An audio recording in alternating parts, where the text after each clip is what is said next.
Hello friends, welcome to physics scholar. Myself Anuj Kushwaha. तो TGT, PGT और GIC physics के unit 4 optics के lecture number 8 में आप सब लोगों का स्वागत है। तो आज की इस क्लास में हम उन सभी टॉपिक के ऊपर न्यूमेरिकल सॉल्व करने जा रहे हैं जिसको हमने पिछले लेक्चर यानी कि लेक्चर नंबर 7 में डिस्कस किया था। तो अगर आप चैनल पर पहली बार विजिट कर रहे हैं तो आपको बता दें कि पिछले लेक्चर में हमने डिस्कस किया था फोकल लेंथ फाइंड आउट करने के लिए न्यूटन्स फार्मूला और डिस्प्लेसमेंट मेथड जिसको यूवी मेथड भी कहते हैं। इसके अलावा प्रिज्म के बारे में डिस्कस किया, scattering of light, rainbow formation देखा और लास्ट में क्रोमैटिक एंड स्फीरिकल अबेरेशन और उसको दूर करने के जो उपाय हो सकते हैं उनके बारे में भी डिस्कस किया था। ठीक है, तो उन सभी चीजों को मर्ज करते हुए वो सारे टॉपिक जो हमने लास्ट लेक्चर में डिस्कस किए उनके ऊपर बेस्ड आज कुछ न्यूमेरिकल हम यहां पर डिस्कस करेंगे। इसमें बहुत सारे न्यूमेरिकल प्रीवियस ईयर के हैं और बहुत सारे न्यूमेरिकल ऐसे हैं जो प्रीवियस ईयर के नहीं हैं बट इंपॉर्टेंट न्यूमेरिकल्स हैं, उनको भी आपको सॉल्व करके प्रैक्टिस कर लेनी चाहिए। ठीक है, चलिए फिर आज की क्लास को स्टार्ट करते हैं। और सबसे पहले आप देखिए जो क्वेश्चन है वो प्रिज्म का है। For yellow light incident on a prism of angle 60 degree. Prism of angle 60 degree का मतलब ये प्रिज्म एंगल है जिसको एंगल ऑफ प्रिज्म कहते हैं या प्रिज्म एंगल कहते हैं, वो 60 degree and angle of minimum deviation is 30 degree. What will be the angle of incidence in this situation. तो लास्ट लेक्चर के रेफरेंस से अगर हम कहें तो आपने देखा है कि प्रिज्म के ऊपर जब लाइट इंसिडेंट होती है और फाइनली जब वो लाइट प्रिज्म के बेस की ओर बाहर निकलती, बेंड होते हुए बाहर निकलती है, तो यहाँ जो हमने नॉर्मल ड्रॉ किया था, इस नॉर्मल और इस इंसिडेंट रे के बीच का एंगल ऑफ इंसिडेंट, और इंसिडेंट रे को आगे बढ़ाने और इमर्जेंट रे को पीछे बढ़ाने के बाद जो एंगल बनता है उसको एंगल ऑफ डेविएशन बोलते हैं। और ये एंगल ऑफ डेविएशन जब मिनिमम हो जाए यानी कि मिनिमम एंगल ऑफ डेविएशन जब ये बन जाए तो ऐसे केस में हमने देखा था कि I is equal to I dash, जहां पर आई डैश कौन सा एंगल है, तो आई डैश यहां जो हमने नॉर्मल ड्रॉ किया है उस नॉर्मल और इमर्जेंट रे के बीच का एंगल है आई डैश। तो I इक्वल टू आई डैश और R is equal to R dash, जहां पर आर डैश इस साइड का एंगल ऑफ रिफ्रैक्शन है और ये आर डैश इस वाले पार्ट का एंगल ऑफ रिफ्रैक्शन है। तो फिलहाल इस क्वेश्चन में आपको एंगल ऑफ इंसिडेंस यानी I पता करना है और मिनिमम डेविएशन की बात चल रही है। तो एंगल ऑफ मिनिमम डेविएशन यानी डेल एम 30 डिग्री और एंगल ऑफ प्रिज्म जिसको हम ए यहां से ये बनता है ना एंगल ऑफ प्रिज्म, ये है 60 डिग्री और आपको एंगल ऑफ इंसिडेंस यानी कि आई की वैल्यू फाइंड आउट करनी है। तो आपने पढ़ा हुआ है कि आई जो है वो किसके इक्वल होता है मिनिमम डेविएशन के लिए, I is equal to A plus del M by 2 और आर किसके इक्वल, तो R is equal to A by 2। यही दोनों फार्मूले प्रिज्म के रिफ्रैक्टिव इंडेक्स के फार्मूले में रहते हैं, sine A plus del M by 2 divided by sine A by 2। आप देखिए कि ये फार्मूला जो है वो स्नेल्स लॉ के अकॉर्डिंग लिखा होता है। इसमें ये साइन के साथ ये जो ऊपर है वो आई है और इस साइन के साथ जो है वो आर है, तो sine I upon sine R, ये फार्मूला आप जानते हैं स्नेल्स लॉ से। तो वही ऊपर वाला जो पार्ट है वही आई है और इसी आई को कैलकुलेट करना है। तो ये अगर आपको ये सारी चीज़ें पता है तो फिर क्वेश्चन काफ़ी आसान है। 30 प्लस 60 बाई 2, ठीक है, ये सब डिग्री में है, 90 बाई 2 कितना हो जाएगा 45 डिग्री। तो एंगल ऑफ इंसिडेंस कितना हो जाएगा 45 डिग्री। इस क्वेश्चन नंबर 1 का यही आंसर है। ठीक है, नोट करिए इसको। और क्वेश्चन नंबर 2 देखिए, angle of prism and angle of minimum deviation is A, then the refractive index of material of the prism.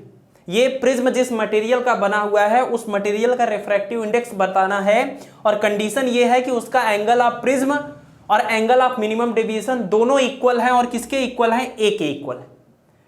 तो इसमें अगर आप आंसर देना चाहते हैं तो कई डिफरेंट तरीके से आप आंसर बता सकते हैं क्योंकि एग्जैक्टली कोई न्यूमेरिकल वैल्यू नहीं आएगी, एक एक्सप्रेशन आएगा। तो इस वजह से हमने ऑप्शन लिख दिया है 2 sine A by 2, 2 cos A by 2, 2 tan A by 2 और 2 कॉट ए बाई 2।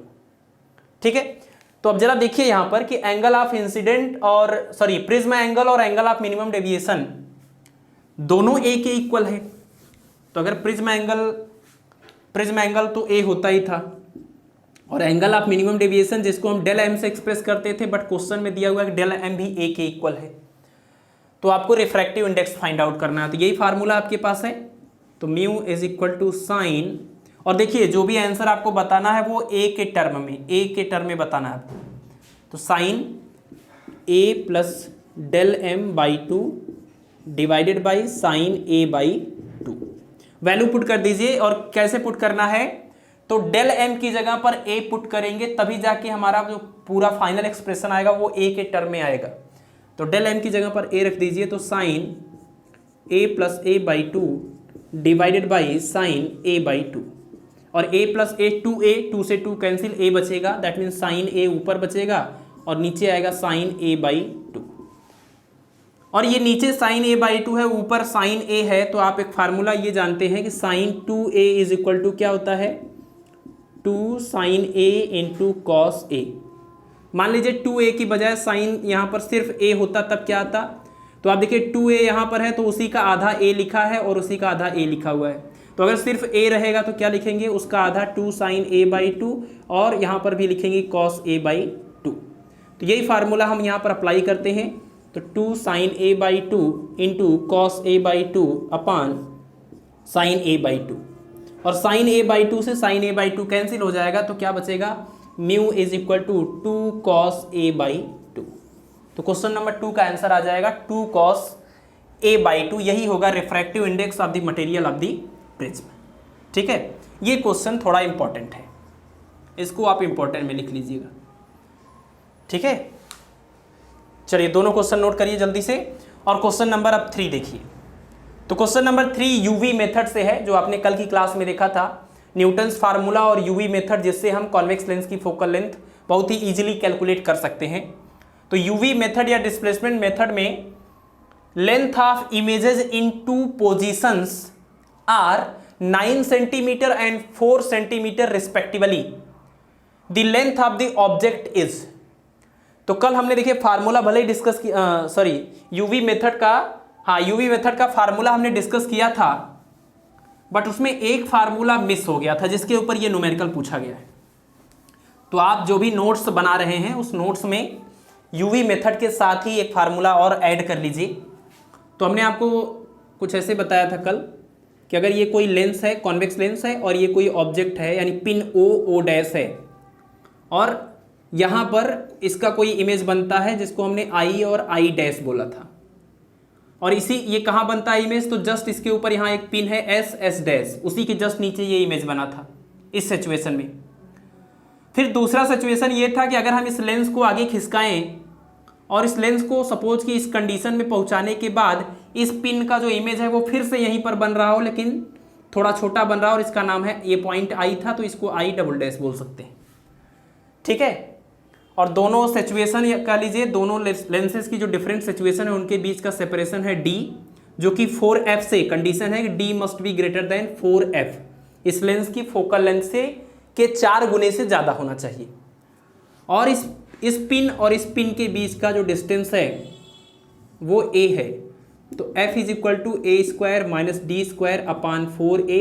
ये फार्मूला आप यूज करके इस लेंस की फोकल लेंथ फाइंड आउट कर सकते हैं।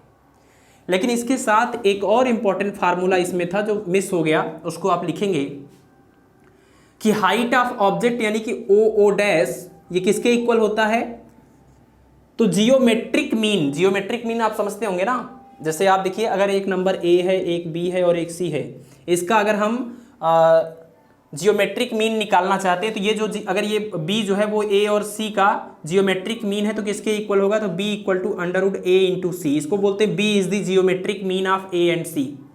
ठीक है, जियोमेट्रिक मीन। तो यहाँ पर जो ओ डैश की हाइट है वो इन दोनों इमेजेस के जियोमेट्रिक मीन के इक्वल होता है। इसका मतलब ये कर सकते हैं कि O dash is equal to under root, एक इमेज है आई डैश और दूसरा इमेज है आई डबल डैश, ऐसे। तो आप चाहे तो इसको ऐसे लिख लीजिए कि हाइट ऑफ ऑब्जेक्ट, अगर हम इसको h कहें तो h is equal to under root, एक को I1 बोल सकते हैं, दूसरे को I2 बोल सकते हैं। ठीक है, तो हाइट ऑफ, ये फार्मूला है, नोट कर लीजिए, height of object is equal to geometric mean of images. जो दोनों इमेज बने हुए हैं वो दोनों इमेजेस की जो हाइट है उसकी हाइट का जियोमेट्रिक मीन निकालेंगे तो हाइट ऑफ ऑब्जेक्ट आपको मिल जाएगा। तो ये एक फार्मूला कल मिस हो गया था, इसको आप साथ में ऐड कर लें और इस क्वेश्चन को अब देखिए कितना इजीली आप सॉल्व कर सकते हैं। सिचुएशन यही पूरा है इस क्वेश्चन के लिए कि इस डिस्प्लेसमेंट मेथड या यूवी मेथड में length of images in two positions, तो टू पोजीशन किसका, लेंस का, है ना। लेंस को दो अलग अलग पोजीशन में हम रखते हैं और दोनों ही अलग अलग पोजीशन में इस ऑब्जेक्ट का इमेज इसी पॉइंट के जस्ट नीचे बनता है, यानी ये जो एस डैश पिन रखा है उसी पिन के जस्ट नीचे वो इमेज बनता है, ठीक है। तो दो अलग अलग पोजीशन में जो हाइट ऑफ इमेज है, पहली बार का हाइट ऑफ इमेज है वो 9 सेंटीमीटर ये वाला, और जो दूसरा वाला इमेज बना है वो है 4 सेंटीमीटर। तो बताना है कि length of the object O dash कितना होगा। तो सीधे सीधे फार्मूला आप यूज करेंगे तो आपको मिल जाएगा length of object O dash is equal to I dash, बड़ा वाला इमेज यानी 9 सेंटीमीटर और उसके बाद दूसरा वाला इमेज 4 सेंटीमीटर, दैट मीन्स ये 36 यानी कि 6 सेंटीमीटर। तो हाइट ऑफ इमेज कितना हो जाएगा, 6 सेंटीमीटर।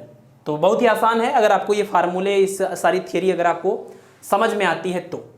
अभी आपको ज़्यादा आसान लग रहा होगा क्योंकि हमने साथ में प्रोवाइड कर दिया है, सारा सिचुएशन भी डिस्कस कर दिया है, बट एग्जाम में यही क्वेश्चन आपको परेशान कर सकता है, क्योंकि एग्जाम जब आप देने जाएंगे ना तो आप सारा सिलेबस कवर करके जाते हैं और कोई भी एक पॉइंट आपको इतना एग्जैक्टली आपके दिमाग में इस तरीके से एकदम नहीं हिट करता रहता है कि आपको तुरंत वो फार्मूला याद हो। तो इसलिए प्रैक्टिस किए रहेंगे तब ये काफ़ी देर तक दिमाग में बना रहेगा। चलिए इसको नोट करिए, इसके बाद देखते हैं क्वेश्चन नंबर 4। तो इस क्वेश्चन में दिया हुआ है कि an achromatic lens is formed by combination of convex and concave lens. If both lenses are formed by same material then combined lens behaves as। तो आपको पता होगा कि अक्रोमेटिक लेंस किसको कहते हैं। तो जब भी कभी लेंस में जो लाइट इंसिडेंट होती है उस लाइट की वजह से उस ऑब्जेक्ट का जो इमेज बनता है, अगर वो ब्लर इमेज बने तो इस प्रॉब्लम को हम बोलते हैं क्रोमेटिक अबेरेशन। और क्रोमेटिक अबेरेशन को दूर करने के लिए क्या करते हैं, दो लेंसेज का कॉम्बिनेशन बनाते हैं। और दोनों लेंस कैसे होने चाहिए, तो एक कॉन्वेक्स नेचर का होना चाहिए और एक कॉन्केव नेचर का। तो जब एक कॉन्वेक्स और एक कॉन्केव लेंस लेते हैं और उनका कॉम्बिनेशन बनाते हैं तो उसमें क्रोमेटिक अबेरेशन की प्रॉब्लम दूर हो जाती है। और इसी पेयर को, इसी ये जो लेंसेज का कॉम्बिनेशन है इसी को हम बोलते हैं अक्रोमेटिक लेंस। तो ये जो लेंसेज का कॉम्बिनेशन है, एक कॉन्वेक्स और एक कॉन्केव, जो क्रोमेटिक अबेरेशन को दूर करने के लिए बनाया गया है, उसमें आपने देखा था, हमने आपसे कंडीशन भी बताया था कि अक्रोमेटिक जो लेंस होता है वो दोनों डिफरेंट मटेरियल के होने चाहिए अगर वो एक दूसरे के पास मतलब कंबाइन करके रखे गए। तो डिफरेंट मटेरियल के क्यों होने चाहिए, उस सवाल का जवाब आपको यहां से मिलेगा। और इसने यही पूछा है कि अगर मान लीजिए कि दोनों लेंस जो है वो डिफरेंट मटेरियल के बजाय सेम मटेरियल के हों तो क्या प्रॉब्लम आ जाएगी या वो कैसे बिहेव करेगा। जो आपका कॉम्बिनेशन है वो किसकी तरह बिहेव करेगा, कॉन्वेक्स लेंस की तरह, कि कॉन्केव लेंस की तरह, ग्लास प्लेट की तरह, कि प्लेन मिरर की तरह। तो मान लीजिए कि आपका जो कॉम्बिनेशन है कॉन्वेक्स और कॉन्केव का, ये कॉन्वेक्स और कॉन्केव का कॉम्बिनेशन है, इसी को हम बोलते हैं अक्रोमेटिक लेंस। Achromatic lens. तो आपको बताना है कि इस अक्रोमेटिक लेंस में अगर ये दोनों सेम मटेरियल के बने हों तो ये कॉम्बिनेशन किसकी तरह बिहेव करेगा। तो अगर दोनों सेम मटेरियल के होंगे तो क्या खास बात होगी, सेम मटेरियल का होने का मतलब क्या सेम हो जाएगा, तो सेम मटेरियल के लिए डिस्पर्सिव पावर सेम हो जाएगा। सेम मटेरियल के लिए दोनों का डिस्पर्सिव पावर सेम हो जाएगा, क्योंकि आपको पता है कि डिस्पर्सिव पावर जिसको हम ओमेगा से एक्सप्रेस करते हैं वो del V minus del R upon del Y, या फिर कह सकते हैं mu V minus mu R upon mu Y minus 1 के इक्वल होता है डिस्पर्सिव पावर। और इस फार्मूले से आपको पता चलता है कि dispersive power of the material of the lens या प्रिज्म वो किसके ऊपर डिपेंड करता है, तो सिर्फ और सिर्फ उसके रिफ्रैक्टिव इंडेक्स के ऊपर। और रिफ्रैक्टिव इंडेक्स मटेरियल की प्रॉपर्टी होती है। तो इसका मतलब कि डिस्पर्सिव पावर सिर्फ और सिर्फ मटेरियल के ऊपर डिपेंड करता है, किसी और फैक्टर पर नहीं डिपेंड करता। तो अगर वो दोनों सेम मटेरियल के बने हुए हैं तो दोनों के लिए डिस्पर्सिव पावर ओमेगा की वैल्यू सेम हो जाएगी। तो आप omega 1 is equal to omega 2 लिख सकते हैं फॉर सेम मटेरियल। और अक्रोमेटिक लेंस के अक्रोमेटिज्म की जो कंडीशन है, वो कंडीशन भी आपको पता है, अक्रोमेटिज्म कंडीशन। अक्रोमेटिक लेंस बनाने के लिए जो कंडीशन फॉलो होना चाहिए वो कौन सा होना चाहिए? अक्रोमेटिक कंडीशन वो होता है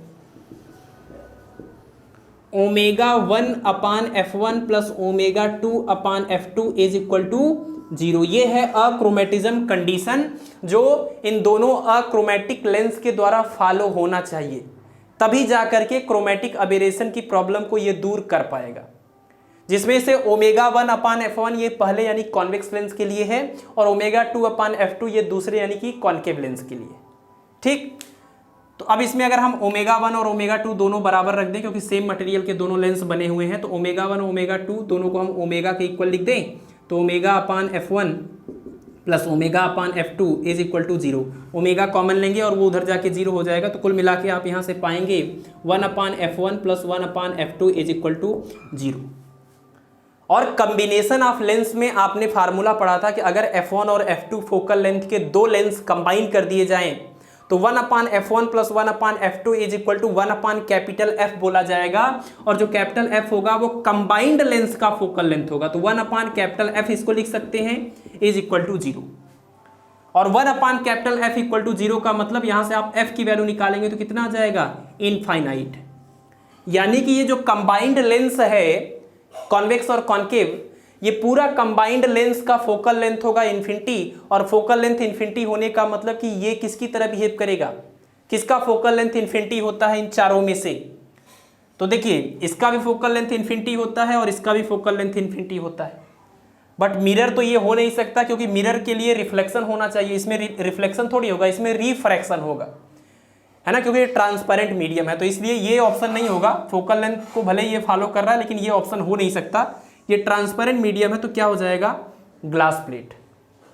और एक क्वेश्चन आप ध्यान रखें कि ग्लास प्लेट का फोकल लेंथ इन्फिनिटी और इसका पावर क्या हो जाएगा? तो P is equal to 1/F से अगर ये इन्फिनिटी है तो 1/इन्फिनिटी कितना आ जाएगा? 0। मतलब जो ग्लास प्लेट है उसका पावर 0 है, मतलब ग्लास प्लेट लाइट को ना ही कन्वर्ज करेगी और ना ही डाइवर्ज करेगी, क्योंकि पावर का मतलब कि कोई भी लेंस लाइट को कितना कन्वर्ज या डाइवर्ज कर रही है, तो पावर 0 होने का मतलब कि वो ना ही कन्वर्ज कर रही है और ना ही डाइवर्ज करेगी। तो ग्लास प्लेट का power 0, focal length infinity. Note कर लीजिए इस क्वेश्चन को। इसके बाद आप देखिए question number 5। Dispersive power of an achromatic doublet, वही है achromatic doublet, components are 0.021 and 0.042 and focal length of a convex lens is 75 centimeter, then focal length of concave lens is। मतलब इसी सिचुएशन के ऊपर ये भी सवाल है, लेकिन इसमें इस बार क्या दिया है कि जो दोनों लेंस हमने लिए हैं उन दोनों लेंसेस का डिस्पर्सिव पावर गिवन है और कॉन्वेक्स लेंस की फोकल लेंथ भी गिवन है। तो आपको बताना है कि कॉन्केव लेंस की फोकल लेंथ कितनी होगी। तो सॉल्व करते हैं। चलिए इसको हटा देते हैं यहाँ से, इसकी अब कोई ज़रूरत है नहीं। और अक्रोमेटिज्म का कंडीशन आप हमेशा ध्यान रखें। अक्रोमेटिज्म की कंडीशन होती है ω1/f1 plus ω2/f2 is equal to 0। Question में दिया हुआ है ω1 कितना है? 0.021, यानी पहला lens, that means convex lens, और इसी का फोकल लेंथ आपको, अच्छा इसी का फोकल लेंथ भी दिया हुआ है 75 सेंटीमीटर, कॉन्वेक्स का ही दिया हुआ है 75 सेंटीमीटर। ω2 कितना है? तो ω2 है 0.042 और f2 आपको बताना है इसको।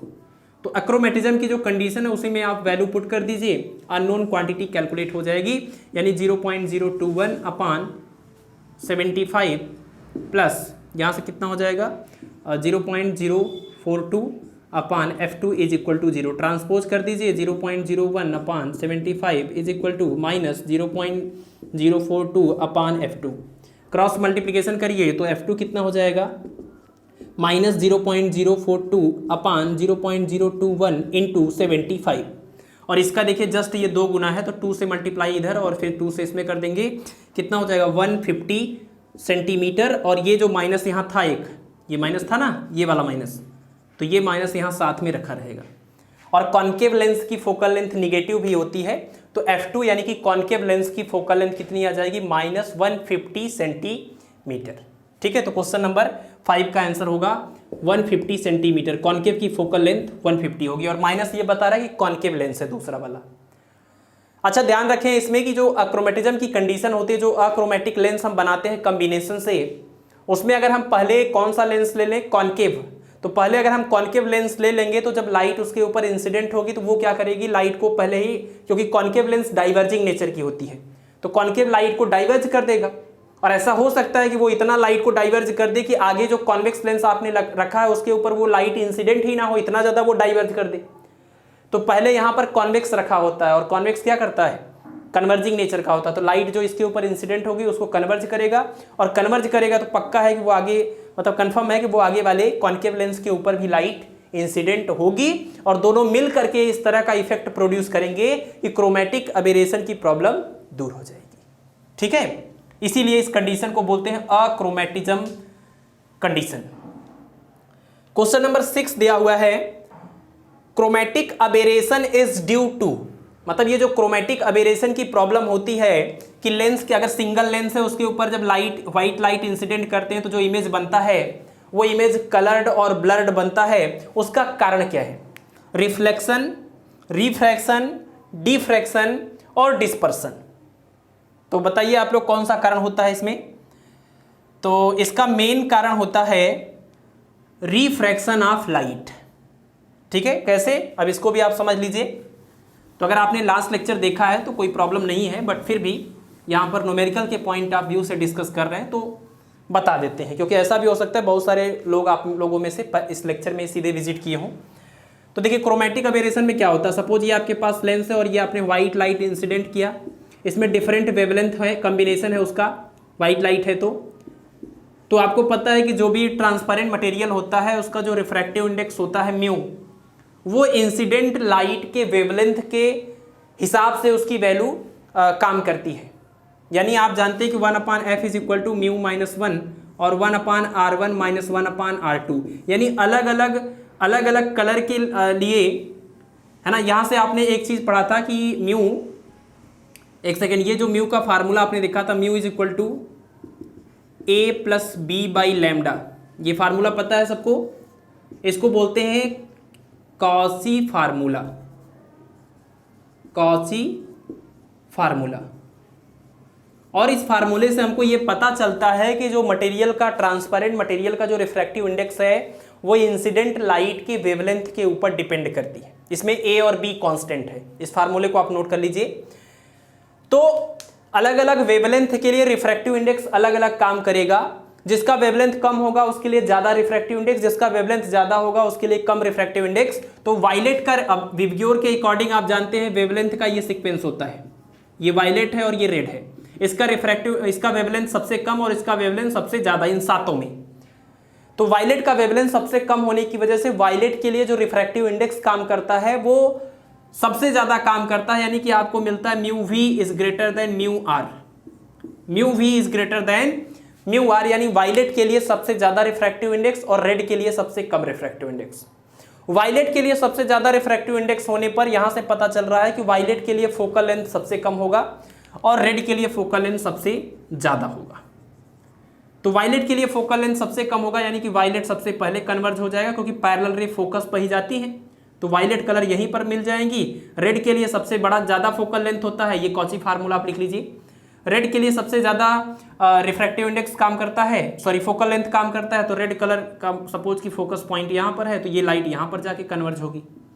तो वायलेट कलर की वजह से यहाँ पर इमेज बनेगा, रेड कलर की वजह से यहाँ पर इमेज बनेगा, यानी पूरा इमेज उस दोनों पॉइंट के बीच में फैला होगा। दैट मीन्स ये प्रॉब्लम को हम बोलेंगे क्रोमैटिक अबेरेशन। ठीक है, यानी कलर की वजह से, अलग अलग कलर की वजह से इमेज ब्लर हो गया, इस वजह से इसको बोलते हैं क्रोमैटिक अबेरेशन। तो कारण क्या था, क्रोमैटिक अबेरेशन का कारण क्या है, तो कारण यही है कि ट्रांसपेरेंट मटेरियल का जो रिफ्रैक्टिव इंडेक्स है वो अलग अलग लाइट के लिए, अलग अलग वेवलेंथ के लिए अलग अलग होता है। तो इसका मतलब कि आप कह सकते हैं कि यहाँ पर जब रिफ्रैक्शन की फिनोमेना हुई, यहाँ पर जब रिफ्रैक्शन की फिनोमेना हुई तो उसी रिफ्रैक्शन में ही अलग अलग कलर अलग अलग तरीके से डेविएट होकर आगे गए, that means refraction of light. ठीक है, चलिए तो क्वेश्चन नंबर 6 हो गया, अब इसको नोट कर लीजिए। क्वेश्चन नंबर 7 देखते हैं। तो क्वेश्चन नंबर 7 में दिया हुआ है कि condition for achromatic doublet of two lenses may be expressed as, और ये चारों ऑप्शन है ω1 ω2 plus f1 f2, ω1 upon f1 minus ω2 upon f2 equal to 0, ω1 f1 minus ω2 f2 equal to 0, ω1 f2 plus ω2 f1 equal to 0। मतलब जो achromatic डबुलेट होते हैं, जो दोनों लेंसेज का कॉम्बिनेशन यूज किया जाता है, उसका जो कंडीशन है एक्रोमेटिज्म का, वो कंडीशन को इनमें से कौन से कंडीशन के अकॉर्डिंग हम एक्सप्रेस कर सकते हैं। तो कंडीशन ऑफ एक्रोमेटिज्म आप जानते हैं, एक्रोमेटिज्म कंडीशन ये क्या होता है, ω1 f1 plus ω2 f2 is equal to 0, यही है एक्रोमेटिज्म कंडीशन। लेकिन इसमें से कोई भी ऐसा एक्सप्रेशन आपको दिख रहा है जो इस तरीके से हो, ω1 अपान f1 ω2 अपान f2 बीच में प्लस, तो एक यहां पर है लेकिन माइनस है, इसका मतलब ये नहीं होगा, यानी आपको कुछ इस तरीके से इस एक्सप्रेशन को सॉल्व करने की जरूरत है। तो इसको आप जब सिंप्लीफाई करेंगे तो कितना आ जाएगा, ये एलसीएम हो जाएगा f1 f2, तो यहाँ पर मिलेगा ω1 f2 और यहाँ पर मिलेगा ω2 f1 is equal to 0, multiply होके 0, ω1 f2 plus ω2 f1 is equal to 0। यानी कि ये जो एक्रोमेटिज्म की कंडीशन है, इसी को सॉल्व करके आप ऐसे भी तो लिख सकते हैं। तो एक्रोमेटिज्म का ये कंडीशन आप इस तरीके से भी लिख सकते हैं, ω1 f2 प्लस ω2 f1, इस फॉर्म में। ठीक है, चलिए नेक्स्ट क्वेश्चन देखिए, question number 8। Power of a lens combination consisting of two lenses of different focal length and kept at a distance equal to the sum of their focal length is. तो आपको power of lens combination, lens का जो combination है उसका power बताना है, और जो लेंस लिया गया है, दो लेंस लिए गए हैं और दोनों का फोकल लेंथ डिफरेंट है, एक का f1 होगा तो दूसरे का f2 होगा। तो kept at a distance equal to the sum of their focal length, तो यानी आपको पावर बताना है और दोनों जो लेंस लिए गए हैं उनकी फोकल लेंथ, एक की f1 है और दूसरे की f2 है, और दोनों लेंसेज के बीच का जो सेपरेशन है वो कितना है, तो sum of their focal length, यानी आप कह सकते हैं कि separation d is equal to f1 plus f2। तो पावर बताना है, तो जब भी दो लेंस कंबाइन किए जाएं, f1 और f2 फोकल लेंथ वाले दो लेंस को हम कंबाइन करें, तो आप लिख सकते हैं 1 upon f is equal to 1 upon f1 plus 1 upon f2, इस तरीके से लिखा जा सकता है। लेकिन ध्यान रहे कि दोनों लेंसेज के बीच में कुछ सेपरेशन है d, तो हमने आपको बताया था कि जब दो लेंस कंबाइन हो और दोनों एकदम चिपके हुए हों तो 1 upon f equal to 1 upon f1 plus 1 upon f2।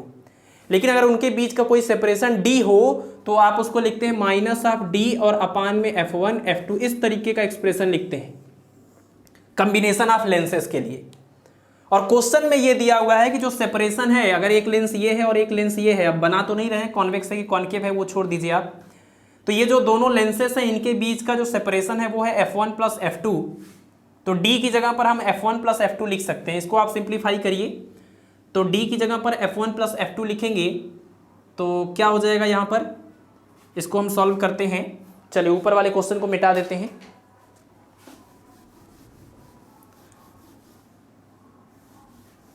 तो आ जाएगा 1 upon capital F is equal to 1 upon f1 plus 1 upon f2, और माइनस d की जगह पर f1 प्लस f2 लिखेंगे, क्वेश्चन में दिया हुआ है, और अपान में f1 f2। आप देखिए इसको आप सेपरेट भी कर सकते हैं, तो क्या बचेगा 1 upon f1 plus 1 upon f2 ये है, माइनस ये अगर सेपरेट करेंगे तो f1 से f1 कैंसिल हो जाएगा, 1 अपान f2 बचेगा माइनस में, और फिर ये माइनस इसमें मल्टीप्लाई करके माइनस होगा, और f2 से f2 कैंसिल होगा, 1 अपान f1 बचेगा माइनस में। तो 1 अपान f1 माइनस में और 1 अपान f1 प्लस में कैंसिल, और ये भी माइनस में और ये प्लस में कैंसिल, यानी 1 upon capital F is equal to 0, और 1 अपान फोकल लेंथ को हम बोलते हैं पावर, यानी पावर इज इक्वल टू 0। मतलब ये जो क्वेश्चन में दिया हुआ है कि दो लेंस हैं और दोनों लेंसेज के बीच का जो सेपरेशन d है वो इनके फोकल लेंथ के सम के इक्वल है, तो इस पूरे कॉम्बिनेशन का पावर कितना होगा, तो पूरे कॉम्बिनेशन का पावर 0 होगा। दैट मीन्स ये पूरा कॉम्बिनेशन किसकी तरह बिहेव करेगा, पीछे आपने एक क्वेश्चन और सॉल्व किया था तो उसमें भी आया था यही चीज़, ग्लास प्लेट की तरह बिहेव करेगा। तो फिलहाल इन्होंने ये पूछा नहीं किसकी तरह बिहेव करेगा, ये सीधे पावर पूछ रहे थे, पावर 0 आ गया। अगर नेचर भी पूछते तो आप लिख सकते थे ग्लास प्लेट। ठीक है, क्वेश्चन नंबर 9 का हमने लैंग्वेज नहीं लिखा है, डायग्राम बना दिया है और मैं इसका लैंग्वेज आपको समझा देता हूं कि यहाँ एक स्क्रीन बोला है, एक स्क्रीन है और एक ऑब्जेक्ट है। तो ऑब्जेक्ट और स्क्रीन के बीच की डिस्टेंस दिया हुआ है 1 मीटर और कहा है कि इस ऑब्जेक्ट और इस स्क्रीन के बीच में एक लेंस को दो अलग अलग पोजीशन पर हम रखते हैं तो हमें दोनों ही बार जो इमेज बनता है वो स्क्रीन पर एकदम क्लियर इमेज दिखाई देता है। और जो दोनों अलग अलग पोजीशन में क्लियर इमेज यहां पर दिखाई देता है वो दोनों कंडीशन, दोनों पोजीशन के बीच का सेपरेशन है 40 सेंटीमीटर। यानी एक बार लेंस को यहां पर रखेंगे तब भी इमेज स्क्रीन पर बनेगा क्लियर, और जब यहां पर रख रहे हैं तब भी इमेज बनेगा स्क्रीन पर एकदम क्लियर। और ये दोनों के बीच का डिस्टेंस कितना है, 40 सेंटीमीटर। तो आपको बताना है कि जो लेंस हम यहां से यहां पर खिसका रहे हैं जिसकी वजह से यहां पर इमेज बन रहा है उस लेंस की फोकल लेंथ कितनी होगी। ऑप्शन है 21, 42, 40 और ये -42 सेंटीमीटर। ठीक है, तो आप जानते हैं कि यूवी मेथड या डिस्प्लेसमेंट मेथड में जब हम कॉन्वेक्स लेंस को खिसकाते हैं तो दो अलग अलग पोजीशन के लिए हमें जो इमेज बनता है मिलता है आई डैश और आई डबल डैश, वो हमेशा पिन एस डैश के जस्ट नीचे ही बनता है। तो उसी पिन एस डैश की पोजीशन को यहां पर स्क्रीन बोला गया है और जो पिन ओ डैश था उसी को ऑब्जेक्ट बोला गया है। और लेंस के दो अलग अलग जो पोजीशंस थे वो यहां पर आपको बताए गए हैं, उन्हीं के बीच का सेपरेशन है 40 सेंटीमीटर। तो आप देखिए कि यूवी मेथड के अकॉर्डिंग आप कह सकते हैं कि लेंस के दो अलग अलग पोजीशन के बीच का सेपरेशन 40 सेंटीमीटर है। That means D = 40 centimetre. और इस ऑब्जेक्ट और इस दूसरे वाले पिन, यानी ये पिन आप कह सकते हैं एस डैश पिन था और ये ओ डैश पिन, तो दोनों पिन के बीच का जो सेपरेशन है उसको हम A बोलते थे। तो यहां पर A की वैल्यू कितनी है, 1 मीटर। तो आपको इस लेंस की फोकल लेंथ बतानी है, F की वैल्यू बतानी है। तो आप फार्मूला जानते हैं, ये पूरा सिचुएशन पढ़ने के बाद आपको पता चल जाएगा कि ये डिस्प्लेसमेंट मेथड है या यूवी मेथड है। तो यूवी मेथड में फोकल लेंथ फाइंड आउट करने का जो फार्मूला होता है वो है F = A² - D² / 4A। और हाइट ऑफ ऑब्जेक्ट कितना होता है, तो height of object = √I1 × I2। इसको फिलहाल करने की कोई ज़रूरत नहीं है इस सवाल में, यहाँ से हम सॉल्व करेंगे। F = A² - D² / 4A। और ध्यान रहे कि ये सेंटीमीटर में है और ये मीटर में है, तो इस मीटर को भी आप सेंटीमीटर में लिखिए। 1 मीटर 100 सेंटीमीटर के इक्वल, और इसमें वैल्यू पुट कर दीजिए, आंसर आ जाएगा। A² मतलब 100² और -D² मतलब 40² और अपान में 4A, A मतलब कितना 100। सॉल्व करेंगे, A² - B² लगाएंगे, A + B A - B यानी 140 और 60 और अपान में 400। तो 2 0 से ये 2 0 कैंसिल हो जाएगा। 4 से आप कैंसिल कर दीजिए, यहाँ पर कितना हो जाएगा 7 और यहाँ पर 2 और 2 से इसको कैंसिल करेंगे 3। 7 × 3 करेंगे कितना आ जाएगा 21 और सेंटीमीटर। तो फोकल लेंथ हो जाएगा कितना 21 सेंटीमीटर। तो इसका मतलब ऑप्शन नंबर फर्स्ट करेक्ट हो जाएगा। ठीक है, तो हमारी तरफ से सिर्फ इतने ही क्वेश्चन, जो भी मेन चीज़ें इसमें थी वो हमने आपको सब बता दिया है, उसके ऊपर क्वेश्चन करा दिया। क्वेश्चन हमारे पास कुछ और है बट हम उन सबको नहीं सॉल्व कर रहे हैं, तो वो सारे क्वेश्चन आपकी प्रैक्टिस के लिए है। आप उन सबको सॉल्व करके कमेंट बॉक्स में अपना आंसर जरूर बताएं। तो आपके होमवर्क का सबसे पहला क्वेश्चन है, देखिए सिचुएशन वही है जो हमने एक क्वेश्चन अभी जस्ट इसके पहले बताया है, यूवी मेथड का ही ये क्वेश्चन है। और जो ऑब्जेक्ट है, जो स्क्रीन है, उसके बीच का डिस्टेंस है 96 सेंटीमीटर और लेंस के दो अलग अलग पोजीशन में जो हमको इमेज मिलता है, यहाँ पर क्लियर इमेज मिलता है। और क्वेश्चन में दिया हुआ है कि जो इमेज हमको मिलता है उस इमेज की हाइट का जो रेशियो है वो है 4.84। यही दो चीज़ें आपको दिया हुआ है, यानी आपको ये दिया नहीं है कि इन दोनों कंडीशन के बीच का डिस्टेंस कितना है, सिर्फ आपको ऑब्जेक्ट और इस इमेज के बीच, स्क्रीन के बीच का डिस्टेंस दिया है 96 सेंटीमीटर। और इस कंडीशन में जो इमेज बनेगा और इस कंडीशन में जो इमेज बनेगा उन इमेजेस की हाइट का रेशियो है 4.84। तो आपको इस कॉन्वेक्स लेंस की फोकल लेंथ को बताना है। ठीक है, थोड़ा सा मैं हिंट दे देता हूं सवाल के लिए। ये I1 और I2 का जो रेशियो दिया है उसको आप यूज करिएगा लीनियर मैग्निफिकेशन के लिए। ठीक है, क्योंकि हाइट ऑफ ऑब्जेक्ट और हाइट ऑफ इमेज इनका तो रिलेशन आप जानते हैं यूवी मेथड में, आज हमने शुरुआत में आपको बताया। तो हाइट ऑफ ऑब्जेक्ट यानी ओ डैश और जो इमेज बन रहा है आई डैश या फिर आई डबल डैश, उनके बीच का रिलेशन आप उस फार्मूले से निकालेंगे, जियोमेट्रिक मीन वाले फार्मूले से। और अगर ऑब्जेक्ट और इमेज की हाइट का रेशियो आपको मिल जाएगा तो वहां से आप लीनियर मैग्निफिकेशन v/u के इक्वल करिएगा लेंस के लिए। तो इससे v और u इनका आपस में एक आपको रिलेशन मिल जाएगा और उसके बाद आप फार्मूला यूज करिएगा। देखिए यहां पर अगर ये आपका ऑब्जेक्ट है, सॉरी ये लेंस है, तो ये डिस्टेंस प्लस ये distance, that means u, distance of object u और प्लस v, इन दोनों का सम 96 के इक्वल होगा। तो इसी बेसिस पर आप u प्लस v के बेसिस पर और उसके पहले का जो u और v का रिलेशन आएगा उन दोनों को आप सॉल्व करेंगे तो आपको u या v की कोई एक वैल्यू मिल जाएगी। u या v मिल जाएगा तो आप दूसरा भी निकाल लेंगे उसमें वैल्यू पुट करके। u और v मिल गया तो फोकल लेंथ पता करने के लिए आप लेंस का formula 1/f = 1/v - 1/u apply करेंगे, आंसर आ जाएगा। ठीक है, तो इतना हिंट हमने दे दिया है, अब आप थोड़ा सा प्रयास करिएगा। क्वेश्चन नंबर 2 है the physical phenomena for which sir C V Raman was awarded with Nobel prize is ... of light. कौन सी ऐसी फेनोमेना है लाइट से रिलेटेड जिसके लिए सर सीवी रमन को नोबेल प्राइज दिया गया था फिजिक्स का? तो ऑप्शन है पोलराइजेशन, इंटरफेरेंस, डिफ्रैक्शन और स्कैटरिंग। और नेक्स्ट क्वेश्चन है आपका question number 3, angle of minimum deviation depends upon.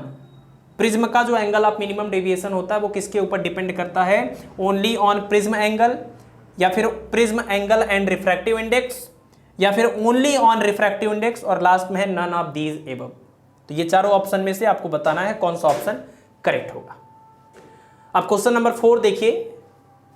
इस क्वेश्चन नंबर 4 में the refractive index of material of the prism of 60 degree angle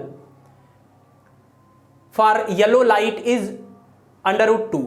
yellow light के लिए प्रिज्म का जो रिफ्रैक्टिव इंडेक्स है वो √2 है और उस प्रिज्म का प्रिज्म एंगल है 60 डिग्री। तो मिनिमम डेविएशन की कंडीशन में आपको बताना है, जब मिनिमम डेविएशन का सिचुएशन आएगा उसमें आपको बताना है कि एंगल ऑफ मिनिमम डेविएशन कितना आएगा। ठीक है, और दूसरा एंगल ऑफ इंसिडेंस बताना है, तीसरा है एंगल ऑफ रिफ्रैक्शन, और चौथा जो आई डैश है उसको हम बोलते हैं एंगल ऑफ इमर्जेंस। तो अगर आपने पिछला लेक्चर देखा होगा तो आपको पता होगा कि आई डैश क्या होता है, आर डैश क्या होता है, आर क्या होता है। तो वो जो आई डैश है वो एंगल ऑफ इमर्जेंस है और ये जो आई है वो एंगल ऑफ इंसिडेंस है।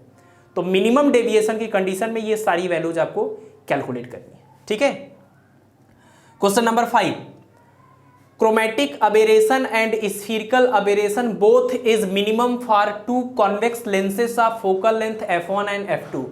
दो कॉन्वेक्स लेंस हैं f1 और f2 फोकल लेंथ के, और दोनों को इस तरीके से रखा गया है कि क्रोमेटिक अबेरेशन भी मिनिमम है और स्फीरिकल अबेरेशन भी मिनिमम है। ठीक है, और उनके बीच का सेपरेशन कितना है? दोनों लेंसेज के बीच का सेपरेशन है d। तो आपको क्या करना है, दोनों लेंसेज के फोकल लेंथ का रेशियो यानी f1/f2 फाइंड आउट करना है। ये रेशियो आपको बताना है। तो दोनों लेंस कॉन्वेक्स लेंस हैं, उनके बीच का डिस्टेंस है d। तो आपको बताना है कि उनके फोकल लेंथ का रेशियो क्या होगा अगर क्रोमेटिक और स्फीरिकल अबेरेशन दोनों मिनिमम है। तो इस क्वेश्चन को करने के लिए मैं आपको कुछ यहाँ पर चीज़ें बता देता हूँ, बाकी आप करिएगा। क्रोमेटिक अबेरेशन के मिनिमम होने के लिए दोनों लेंसेज के बीच का जो डिस्टेंस होना चाहिए, जो सेपरेशन होना चाहिए, वो होना चाहिए f1 + f2/2। कई सवाल तो इसके ऊपर भी पूछे गए हैं। ठीक है, तो वो हमने कराया नहीं है, बट आप इसके बेसिस पर इस चीज़ को फार्मूले को समझ सकते हैं कि क्रोमेटिक अबेरेशन मिनिमम कब होगा, जब d = f1 + f2/2। d का मतलब कि दोनों लेंसेज के बीच का सेपरेशन। ठीक, और स्फीरिकल अबेरेशन मिनिमम कब होगा, जब दोनों लेंस के बीच का सेपरेशन कितना होगा, f1 - f2 के इक्वल। तो ध्यान रहे आपको कि क्रोमेटिक अबेरेशन के मिनिमम होने की कंडीशन ये है और स्फीरिकल अबेरेशन के मिनिमम होने की कंडीशन ये है। कभी भी कंफ्यूजन नहीं होना चाहिए, इन दोनों को मिला करके मिक्स करके सवाल के पूछे जाने की पॉसिबिलिटी ज़्यादा होती है। कई बार सीधे सीधे ये फार्मूला, ये कंडीशन ही आपसे पूछा गया है। तो अगर आप ये चीज़ याद रखते हैं तो वो क्वेश्चन को बार बार डिस्कस करने की कोई ज़रूरत नहीं पड़ेगी। तो इसको आप f1/f2 निकालिएगा, इसको अप्लाई करते हुए। नेक्स्ट क्वेश्चन जो है क्वेश्चन नंबर 6, उसका हमने लैंग्वेज नहीं लिखा है, हम समझा देते हैं। dp यानी कि डिस्पर्सिव पावर दिया हुआ है दो अलग अलग प्रिज्म हैं, अलग अलग मटेरियल के बने हुए हैं, सॉरी दो अलग अलग लेंस है ये, और दोनों अलग अलग मटेरियल के बने हुए हैं, तो उनका डिस्पर्सिव पावर है 0.02 और 0.04। और जो दोनों लेंस यूज किए गए हैं उनका जो कंबाइंड कॉम्बिनेशन है, जिसको हम अक्रोमेटिक डबलेट बोलेंगे, अक्रोमेटिज्म की कंडीशन में जो दोनों लेंस यूज किए गए हैं उनका जो कंबाइंड फोकल लेंथ है वो है 20 सेंटीमीटर। आपको उन दोनों का अलग अलग फोकल लेंथ बताना है, F1 और F2 बताना है। ठीक है, फिर से इस सवाल को समझ लीजिए। एक्रोमेटिज्म की कंडीशन में जब हम दो लेंसेज का कॉम्बिनेशन लेते हैं, उन दोनों लेंसेज के कॉम्बिनेशन में दोनों अलग अलग मटेरियल के बने हुए हैं, तो दोनों का डिस्पर्सिव पावर ω1 और ω2 दिया हुआ है, और उन दोनों के कॉम्बिनेशन की वजह से जो रिजल्टेंट उसका इफेक्ट पड़ेगा, वो रिजल्टेंट कॉम्बिनेशन का जो फोकल लेंथ है वो है 20 सेंटीमीटर। और आपको बताना है कि F1 और F2 की वैल्यू कितनी होगी। और मैं ऑप्शन भी दे देता हूँ इस क्वेश्चन का, इस क्वेश्चन का ऑप्शन भी दे देते हैं तो थोड़ा सा आपके लिए सुविधाजनक हो जाएगा। ऑप्शन है -30 + 15, ऑप्शन हम यहाँ लिख दे रहे हैं -30 सेंटीमीटर + 15 सेंटीमीटर, ये पहला ऑप्शन है। और दूसरा है -40 सेंटीमीटर और +20 सेंटीमीटर। तीसरा ऑप्शन है -20 + 10, -20 और +10 सेंटीमीटर। और उसके बाद है -15 और +15 सेंटीमीटर। तो जो भी दोनों लेंसेस हैं आपके, यानी F1 या F2, आगे पीछे आप किसी को भी कर लीजिए, उससे फर्क नहीं पड़ता, दोनों लेंसेस का जो फोकल लेंथ आएगा वो कितना आएगा। तो 4 पेयर यहाँ पर दिया हुआ है, इन चारों में से आपको बताना है कौन सा पेयर करेक्ट होगा। ठीक है, तो इस लास्ट वाले क्वेश्चन नंबर 6 के ये 4 ऑप्शन भी गिवन हुए। तो आप इन क्वेश्चन को सॉल्व करिएगा और अपना आंसर बताइएगा कमेंट सेक्शन में, जैसे आप हमेशा करते आए हैं।